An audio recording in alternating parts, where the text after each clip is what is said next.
मैं तुम्हें किन किन जमींदारों और जागीरदारों की मिसालें दूं? अपने दादा की मिसाल ले लो। उसे भी एक लड़की से इश्क हो गया था।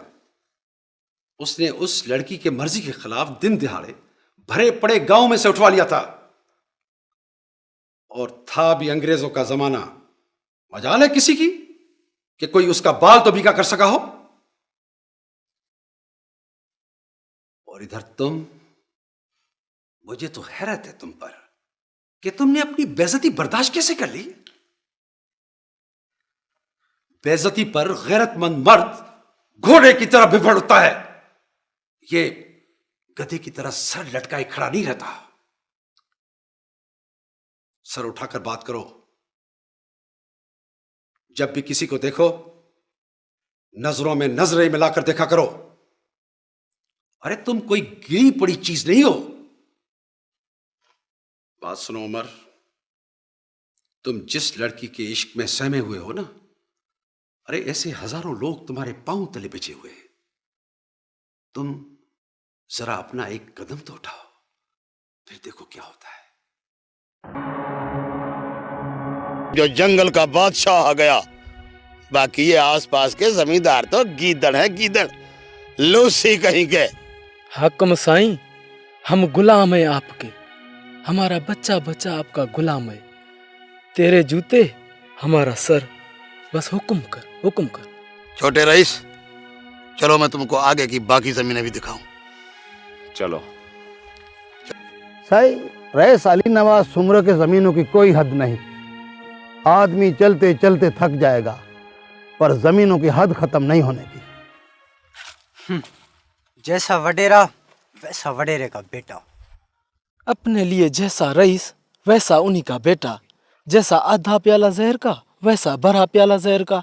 अपने हिस्से में कल भी जिल्लत थी और आज भी जिल्लत है। अच्छा चल के अभी काम करो, बातें करते रहते हो। आओ।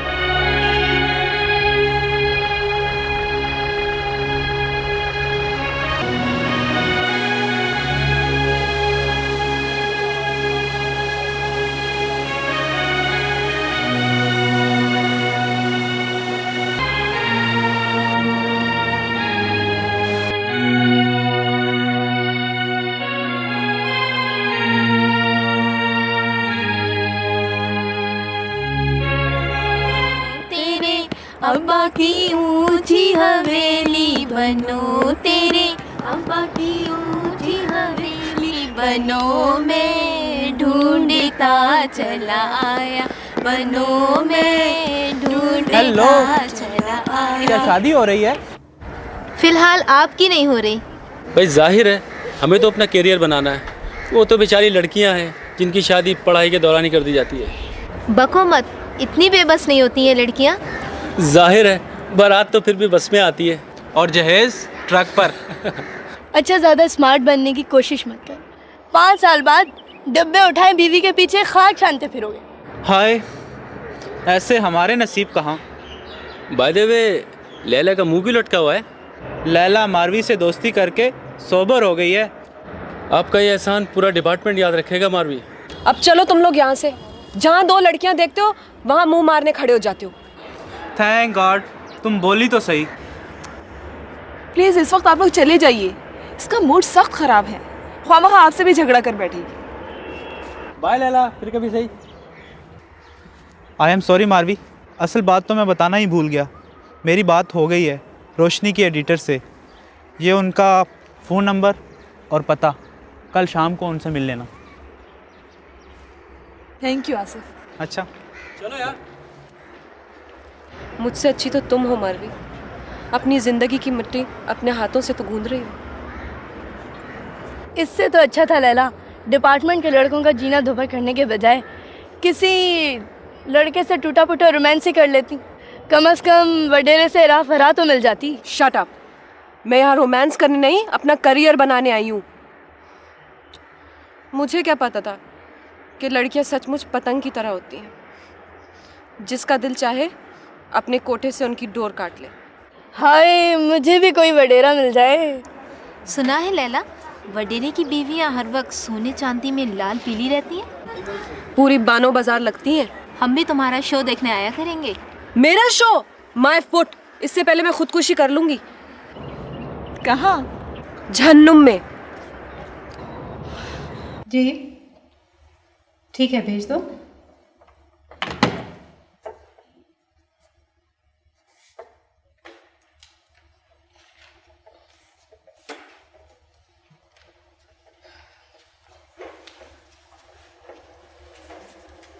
अस्सलाम वालेकुम। बैठिए प्लीज। शुक्रिया। एक मिनट। हाँ,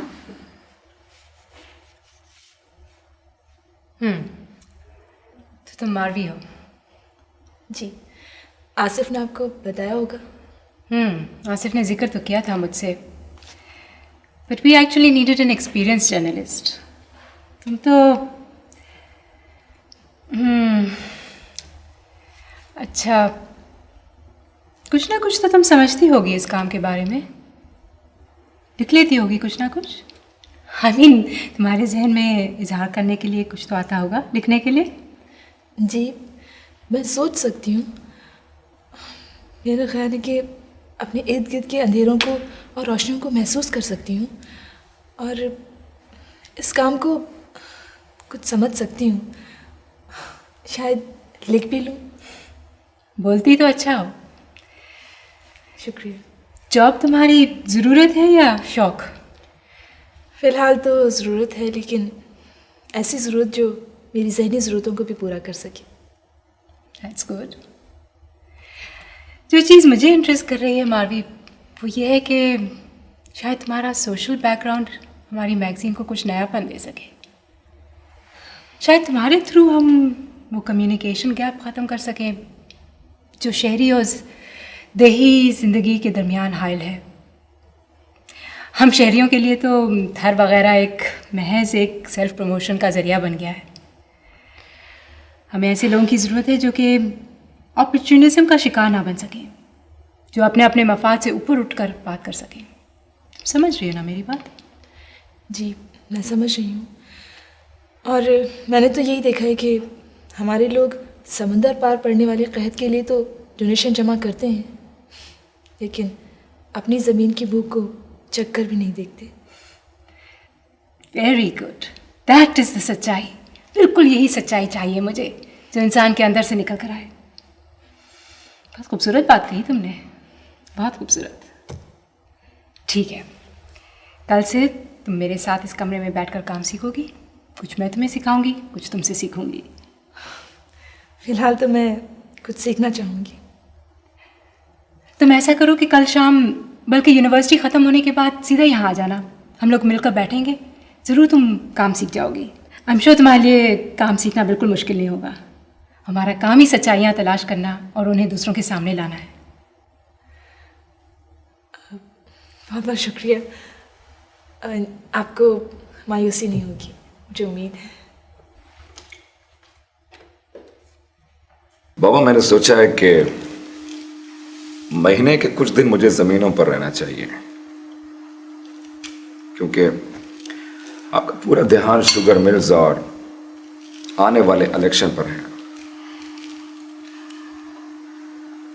फिर बाबा, मैंने ये भी महसूस किया है कि जब तक जमींदार अपनी पूरी ताकत इस्तेमाल नहीं करता, तब तक इर्द गिर्द के जमींदार तो क्या, ये मामूली हारे भी काबू में नहीं आते। इवन ये डाकू जो हमारे इलाके में दिन दहाड़े दंदनाते फिरते हैं, ये भी हमारे इर्द गिर्द के जमींदारों के पाले हुए हैं।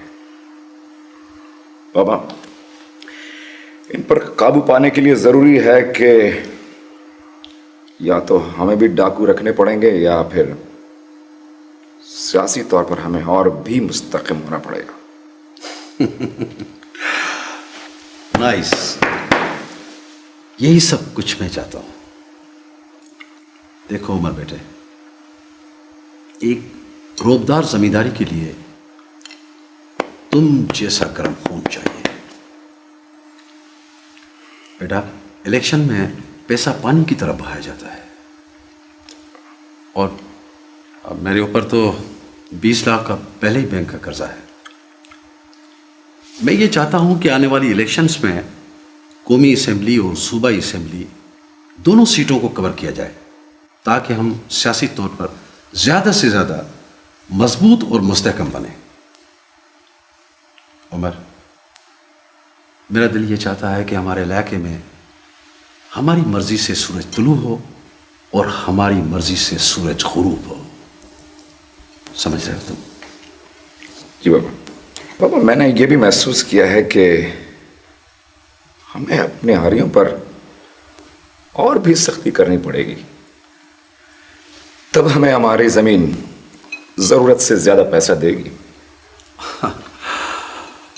नहीं बेटा, नहीं, पैसा जमीन में नहीं, हारी के पसीने और खून के कतरों में बोया जाता है।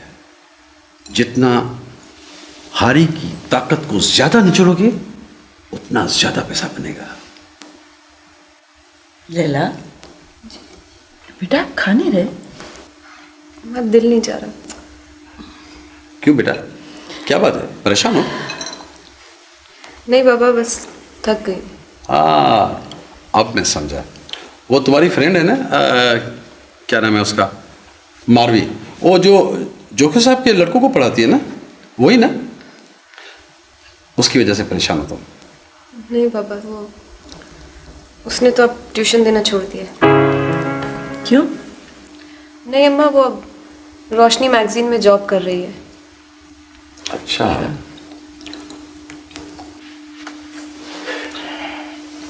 अरे क्या हुआ बेटा? बस बाबा जरा आराम करने को जी चाह रहे हैं। हेलो। क्या हाल है दा? बड़ी मेहरबानी। वालेकुम सलाम। यार तुम तो ईद का चांद बन गए हो। अच्छा, कब? कल? हाँ, अदी भी आ रही है। माशाल्लाह माशाल्लाह। हाँ, बस मैं सलाम दे दूंगा। बड़ी मेहरबानी। यार तुम आदमी हो बड़े अच्छे। मेहरबानी मेहरबानी। चलो बाबा, खुदा हाफिज। अच्छा खुदा हाफिज। मेहरो, वो अद्दा आशिक और अदिया रही। मैं समझता हूं कि लैला का रिश्ता लेने आ रहे हैं। लैला के रिश्ते की क्या बात है? वो तो जब से पैदा हुई है उसकी बात पक्की हो गई। वो तो है, मगर कभी कभी मुझे ऐसा महसूस होता है कि पता नहीं मैंने ये फैसला सही किया है या गलत। और देखो ना मेरू, अकबर है तो मेरी बहन का बेटा, मगर उनके माहौल और हमारे माहौल में ज़मीन आसमान का फ़र्क है। पता नहीं हमारी बेटी वहाँ एडजस्ट कर भी सकेगी या नहीं। अली नवाज, लड़कियां हर जगह एडजस्ट कर सकती हैं, और फिर वो गैर तो है नहीं। अगर हम गैरों में लैला की शादी करते हैं तो ना सिर्फ हमें उनके सामने झुकना पड़ेगा, बल्कि लैला की जायदाद का हिस्सा भी उन्हें देना पड़ेगा। अपनों में कम से कम जायदाद तो नहीं देनी पड़ेगी ना। बात तुम्हारी है तो सही, लेकिन फिर भी लैला की मर्जी तो पूछ लो। मर्जी? वो हमारी बेटी है, हमारी मर्जी है। हम उसकी भलाई का ही तो सोचेंगे।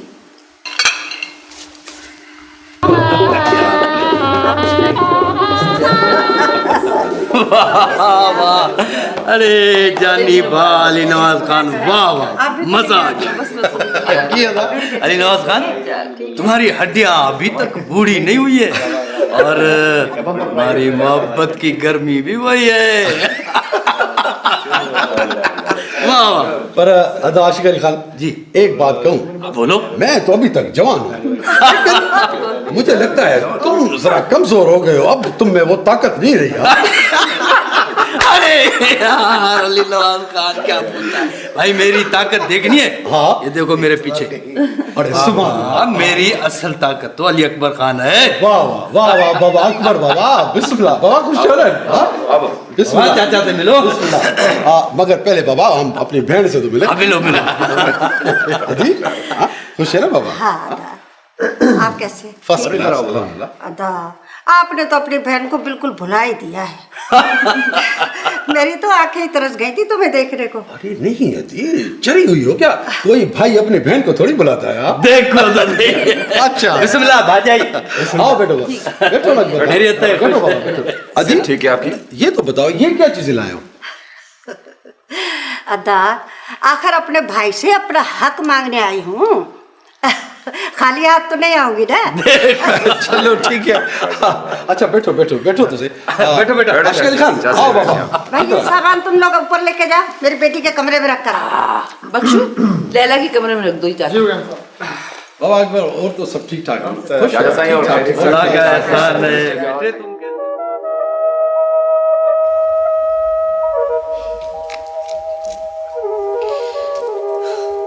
तो आखिरकार तुमने इन चमकीली चीजों तले दफन होने का फैसला कर ही लिया। वैसे क्या कीमत होगी इनकी? इन चीजों की नहीं, मेरी कीमत पूछो। क्या कीमत होगी तुम्हारी? 2 लाख के ये जेवर, 30,000 का ये जोड़ा और डायमंड की अंगूठी की कीमत अभी तक फूफी ने बताई नहीं। तो तुम्हारी फूफी चीज़ों की कीमतें बताकर तुम्हारा रिश्ता लेने आई है। वैसे नैना बहुत सस्ती बिकी हो तुम। बिकी कहाँ हूँ, नीलाम हुई हूँ। कितनी आसानी से तुमने ये सब चीज़ें ओन कर ली।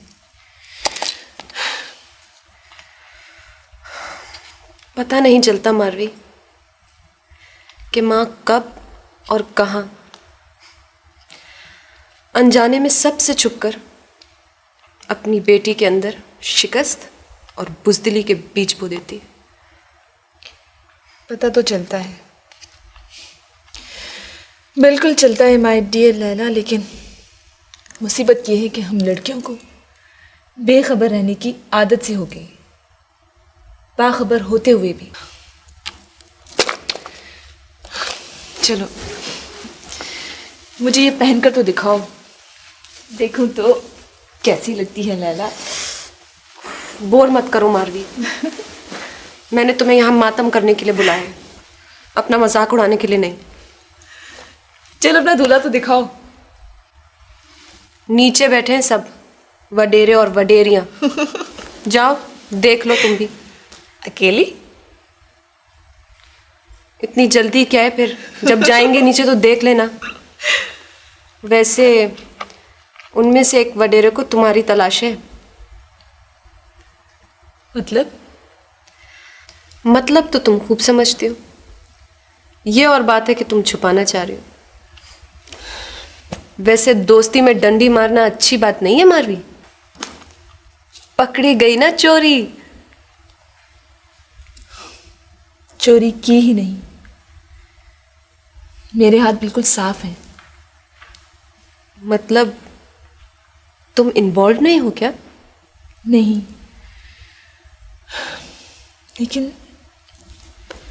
लेकिन लैला जो कुछ भी है उसे तुम अपनी अना का मसला मत बनाना, वरना हमारी दोस्ती दागदार हो जाएगी, जिससे पता नहीं अब तक कितनी आजमाइशों से हथेली के छालों की तरह संभालती आ रही हूँ, जिसे शायद तुम ना समझ सको। समझती हूँ मारवी। तुम भी कमाल की बातें करती हो। मैं कोई गैर तो नहीं हूँ, एक बहन हूँ तुम्हारी। वो ही करूँगी जो मेरा दिल चाहेगा। बस इसी साल में शादी करके दे मुझे। हाँ क्यों भाई? भाई ये आप दोनों बहन भाई का मसला है, लेकिन मैं चाहती हूँ कि पहले उमर की शादी हो, क्योंकि जब लैला की शादी हो तो घर में बहू मौजूद। नहीं अम्मी, फिलहाल मेरा कोई ऐसा इरादा नहीं। क्यों मियाँ, कहीं आँख वाँख तो नहीं लड़ गई? नहीं जैसा ऐसी कोई बात नहीं। नहीं ऐसी बात तो है, तुम्हारी आंखें तुम्हारी चुगली खा रही हैं। ऐसा लग रहा है जैसे तुम्हारी आंखों में कोई जख्मी परिंदा तड़प रहा है। अगर मेरी कोई बेटी होती ना तो दोनों आंखों से अपने भाई के साथ रिश्ता जोड़ती मैं। हाँ बुद्धू सही। अरे भाई उमर खान के लिए लड़कियों की क्या कमी है, ये हुक्म तो करे। कौन सी ऐसी लड़की होगी जो उमर खान से शादी से इनकार करेगी? क्यों अली नवाज खान? आशिक अली खान, हमारे शहजादे के लिए तो ऐसा ही होना चाहिए। हाँ। ऐसे न कहें अदा, इसने तो खामखा एक मामूली लड़की के लिए जिद पकड़ ली। लेकिन आप फिक्र ना करें, इसके लिए मैं अपने जैसे खानदान की ऊंची लड़की लेके आऊंगी। हाँ, बात तो भाजाई ने अच्छी कही है। भला निज सोन में तांबे की मिलावट अच्छी लगेगी। वाह, क्या बात है। वडेरों के रोग में आ गई हो क्या? अरे मारुई, ये तू है? अरे मैंने तो तुम्हें पहचाना ही नहीं। खुश तो है ना? जी, आप कैसी हैं? बस खुदा की कुदरत है, वरना कहाँ तू, अरे कहाँ ये शहर, और कहाँ ये महल, और कहाँ वो झोपड़े। अदी, आप मारी को पहचानती हैं? ये तो लैला की दोस्त है। भला मैं इसे कैसे नहीं पहचानूंगी? ये तो हमारे गोठ की है। इसके सातों खानदान मेरे ससुराली दर पर कमाते खाते रहे हैं। और हाँ, इसकी माँ ही तो गज काटती है, जो मैंने तुम्हें भी भेजे थे।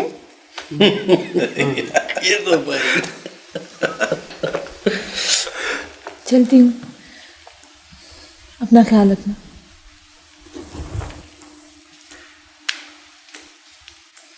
मारवी, बैठो ना, इतनी जल्दी जा रही है? जी शुक्रिया, खुदा हाफिज।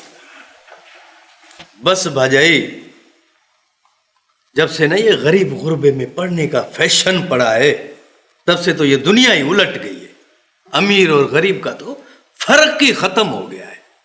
नहीं तो कहाँ हमारे टुकड़ों पर पलने वाले ये लोग, और कहाँ यूनिवर्सिटी। Excuse me, yes. देखिए मुझे उनसे ज़रूरी बात करनी है, प्लीज़ उनसे कहिए। देखिए, मैं आपको पहले भी कह चुकी हूँ कि वो मसरूफ़ है, और मैं उनको 2 बार बता भी चुकी हूँ। देखिए एक बार फिर कहिए उनसे। I am so sorry sir, आप वहाँ बैठिए। तुम इस आर्टिकल को अच्छी तरह से देख लेना जी, मुझे कल के लिए तैयार चाहिए। हाँ ठीक है मैम। मारवी, आप? मारवी, मुझे तुमसे ज़रूरी बात करनी है। देखिए, मैं बहुत जल्दी में हूँ, मेरे पास वक्त नहीं है। देखो मारवी, मैं तुम्हारा ज़्यादा वक्त नहीं लेना चाहता, बस चंद लम्हे प्लीज़। मारवी, मुझे लगता है तुम्हें टाइम लगेगा, मैं चलती हूँ। हाँ, वापस।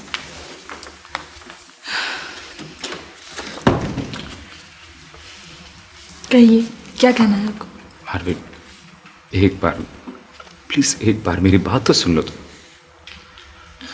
जी कहें। कहीं बैठकर बात करते हैं। देखो देखो, मुझ पर यकीन रखो, मैं मुझे खुद पर ज़्यादा यकीन है। चलिए ऑफिस में चलकर बात करते हैं। आइए बैठिए। Thank you.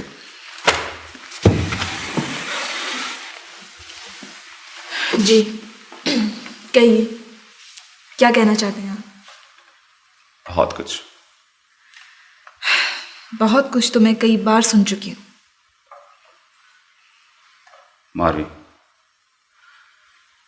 मैं तुमसे शादी करना चाहता हूँ। जी देखो देखो, प्लीज इनकार मत करना, मैं फैसला कर चुका हूं। बस तुम हाँ कह दो। मारवी, देखो तुम्हारे बगैर मैं जिंदगी नहीं गुजार सकता, और ये मेरी जिंदगी और मौत का सवाल है। बस यूं समझ लो जैसे मौत की कोठरी में तुम मेरी आखिरी ख्वाहिश हो। भाभी, तुम जान नहीं पाओगे कि तुम्हारी मोहब्बत मुझे पागल किए दे रही है। मैं तुम्हारी मोहब्बत में इतनी दूर निकल चुका हूं कि इनकार सुन ही नहीं सकता। प्लीज इनकार नहीं करना मारवी। देखिए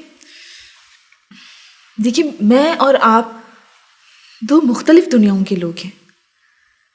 मोहब्बत आपका ज़ाती मामला है, लेकिन मेरी मोहब्बत की जड़ें कहीं और हैं। कहाँ है? क्या कोई और है तुम्हारी जिंदगी में?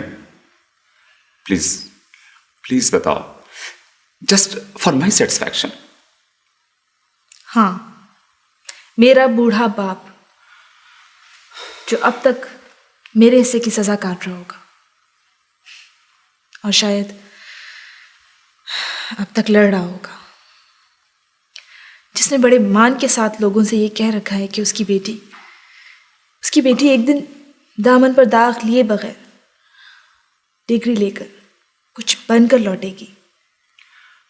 हाँ तो ठीक है, हमारी शादी से लोगों की जुबानें बंद हो जाएंगी। लेकिन मेरे बाप का मान टूट जाएगा। नहीं मैं तो समझा शायद मेरे अलावा भी कोई पागल है जो तुम्हें हासिल करना चाहता है। पागलपने का तो मुझे इल्म नहीं, लेकिन मेरी जिंदगी में एक ऐसा शख्स है जिसके साथ मैं मंसूब हूं। क्या? कौन है वो?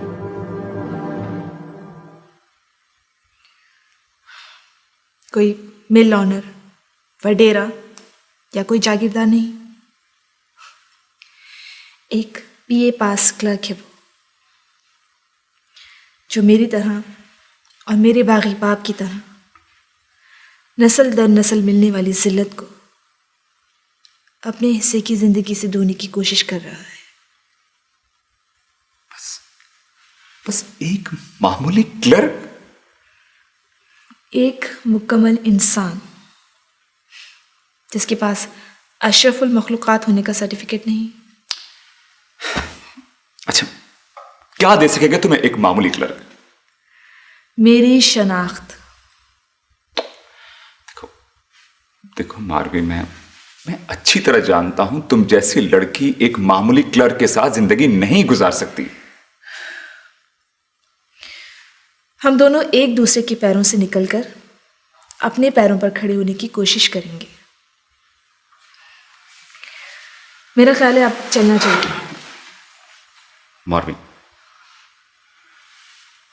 इस यकीन के साथ मैं अपने फैसले पर कायम हूं कि एक ना एक दिन तुम मेरी मोहब्बत जरूर कबूल करोगी,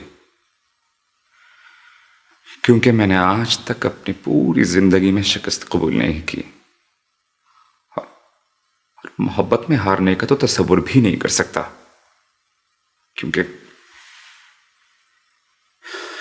मेरी मोहब्बत में इतनी ताकत है। मोहब्बत आपकी जेब में रखा हुआ कोई रिवॉल्वर नहीं जिसे आप जब चाहें जिसे चाहें शूट कर लें। मोहब्बत तो ज़ाती कैफियत है जहां तक आपकी पहुंच मुमकिन नहीं, और ना ही मैं आपके लॉन में उगा हुआ कोई फूल हूं जिसे आप जब चाहें कोट की कॉलर पे सजा लें। जितनी ताकत आपकी मोहब्बत में है उससे कहीं ज्यादा ताकत मेरे इनकार में है। तो ये वो लड़की थी? हाँ यार, इतना प्यार एक मामूली सी लड़की के लिए, अदा वो तुम्हारे सामने कुछ भी नहीं, कुछ भी नहीं। बाबा, प्यार पर भला किसे इख्तियार होता है? अब तो बस जिद सी हो गई है उसे झुकाने की। यार वो तो मेरी इस तरह इंसल्ट कर रही है जैसे मैं कुछ भी नहीं, और उसने मुझे इस तरह से ठोकर मारी जैसे मैं उसके राह का कोई पत्थर हूं। खैर, उसके इनकार को इकरार में बदला जा सकता है। क्या? कैसे? यार तुम तो बिल्कुल ही भूत हो भाई। वो इतनी अहम या मजबूत लड़की नहीं है, गरीब से मामूली से लोग हैं, हमारे ज़ेर दस्त। थोड़ा सा भी दबाव डालेंगे ना खुद ही आके पैरों में पड़ जाएगा। उस लड़की का दिमाग तो यूनिवर्सिटी जाकर खामखा खराब हो गया है, वरना वो तुम्हारी पहुंच से बिल्कुल बाहर नहीं है। यार पर प्लीज उसकी इंसल्ट मत करो यार। देखो, वो इतनी आसानी से नहीं मानेगी। तुमसे ज्यादा मैं उसे अच्छी तरह जानता हूं। उसका तो बाप भी मानेगा। अरे बाबा, मुझे प्यार उसके बाप से नहीं, उससे है। वैसे यार, मेरी तो ख्वाहिश है कि एक बार वो आकर मुझसे कहे कि मैं तुम्हारी हूं।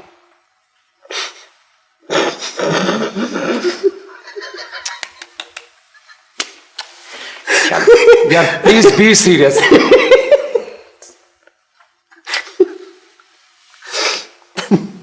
ठीक है, ये वादा है, मर्दाना वादा है। देखो, मैं ये दाढ़ी तुम्हें जमानत देता हूं, इसे तुम मुंडवा देना अगर मेरा वादा झूठा निकले। के हाथ दो। वो लड़की खुद आकर तुम्हें कहेगी कि मैं तुम्हारे लिए लौट आई हूं। तो क्या तुम ये बात यकीन से कह रहे हो? तुमने मुझे क्या समझ रखा है? इस पूरे थर में कोई माइका लाल ऐसा नहीं है जो मुझे इनकार कर सके। वो लड़की तो एक नन्ही मुन्नी सी चिड़िया है, चिड़िया। देखते रहो क्या होता है। बहुत खूब। भाई, मुझे अंदाजा नहीं था कि तुम्हारा कलम इतना जालिम और बेरहम हो सकता है। इसे अभी अभी प्रेस में भिजवा दो। इसी महीने की मैगजीन में छपना चाहिए। जी। बहुत तल्ख हो अपनी सोच में। कभी कभी जो जहर हम बड़ी बहादुरी से निगल लेते हैं वो दूसरों को नहीं खिला सकते, इसलिए उसमें थोड़ी सी मिठास घोल लेनी ज़रूरी होती है, समझी? कोशिश करूंगी। मुझे मालूम है कि तुम्हारे हिस्से में मिठास कम आई है, लेकिन अपनी बात दूसरों तक पहुंचाने के लिए कभी कभी थोड़ी सी छोटी मोटी कॉम्प्रोमाइज़ करनी पड़ती है, समझी? जी। अरे भाई, कभी तो इख्तलाफ कर लिया करो। इस काम में इख्तलाफ राय बहुत ज़रूरी होता है, इसलिए खूब डट कर इख्तलाफ करो। इख्तलाफ महसूस होगा तो ज़रूर करूंगी। ये लो, फारूकी साहब को दिया प्रेस के लिए। प्रेस में तुम्हें भिजवा देती हूँ, लेकिन एक रिक्वेस्ट थी आपसे। क्या? मुझे एक हफ्ते की छुट्टी चाहिए। खैरियत? मैं गोड जाना चाह रही हूँ। कोई ख़ास बात वहाँ? पता नहीं, घर से इतनी दूर हूँ कि कुछ पता ही नहीं चलता वहाँ क्या हो रहा है। एक्चुअली कल वडेरे और उसके बेटे को देखा तो एक अजीब सी परेशानी सी महसूस हो रही है। मैं जल्द लौट आऊँगी। बी ब्रेव, जल्दी वापस आना। बहुत बहुत शुक्रिया।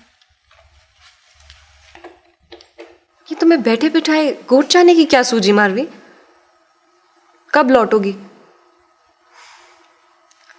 एक तुम ही तो हो जिससे मुझे ऑक्सीजन मिलती है और मैं सांस लेती रहती हूँ,